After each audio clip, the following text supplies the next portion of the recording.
SIR என்ற ஒரு திட்டத்தை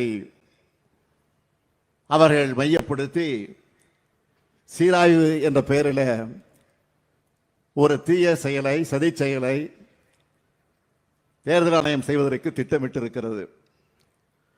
ஆக அதை தடுப்பதற்கான முயற்சியில் நம்முடைய அனைத்து கட்சி கூட்டத்தில் கலந்து பேசி தீர்மானத்தை நிறைவேற்றி இருக்கிறோம்.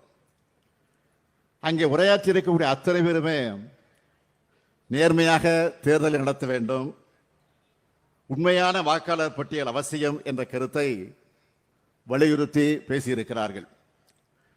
அது மட்டுமல்ல, அதற்கு உரிய அவகாச காலத்தை கொடுக்கணும். பதற்றமில்லாத சூழலில் தான் அதை செய்யணும்.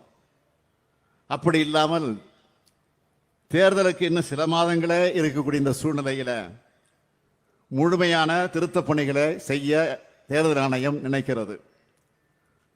அதற்கு காரணம் உண்மையான வாக்காளர்களை நீக்குவதற்கான தந்திரம். அதைத்தான் பீகார் மாநிலத்தில் செஞ்சாங்க.